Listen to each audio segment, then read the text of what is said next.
Major backlash today from European officials in response to President Trump's new promise to double tariffs on foreign steel to 50%, adding to the trade drama as talks with China hit a snag, causing frustration within the Trump administration. Top economic advisor Kevin Hassett had this to say.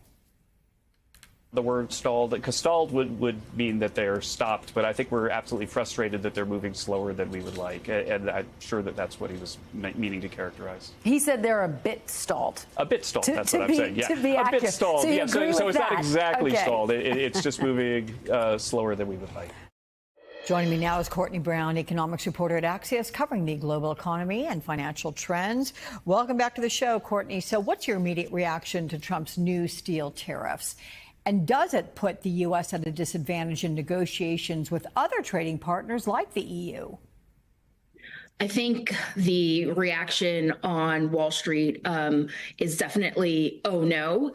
I think there was this idea that we were on an escalator going down, meaning de-escalating on the trade front. And that was good news to Wall Street, to economists. They were happy to see that tensions were de-escalating. But in the past week or so, it seems like we're back going up on that escalator, and tensions are intensifying. And this latest threat of doubling tariffs on steel and aluminum, I think there's concerns that, where is the ceiling? Where does the administration stop? Does it go to 100 from here? And what is the end goal look like? And do these tariffs come off if a trade deal is not? I think these are the big questions right now that everyone is grappling with.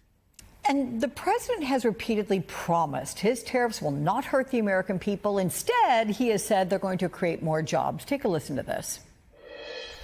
We're going to bring it from 25% to 50%, the tariffs on steel into the United States of America, which will even further secure the steel industry in the United States. There will be no layoffs and no outsourcing whatsoever, and every U.S. steel worker will soon receive a well-deserved $5,000 bonus.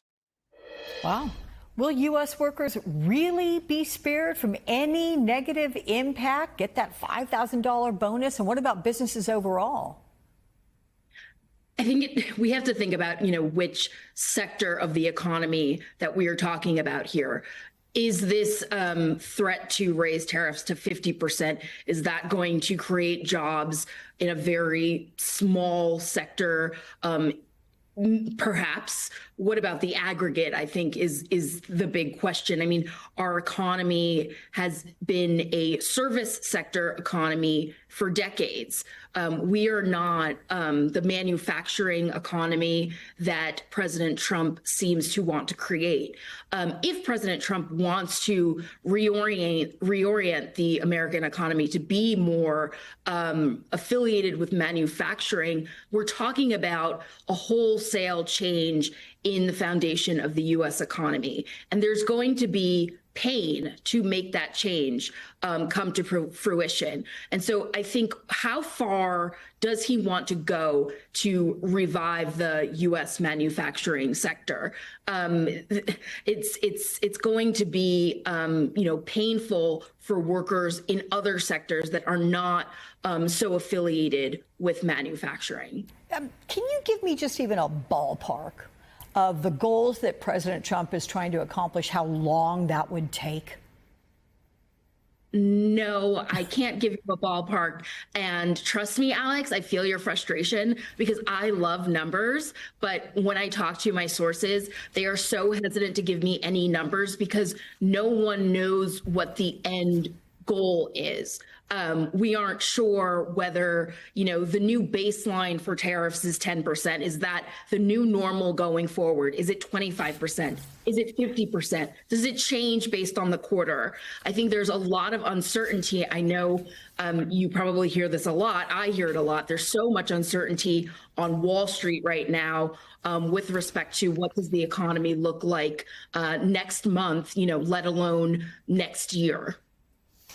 Courtney Brown, we'll have you back. Lots of questions coming your way, that's for sure. Thank you.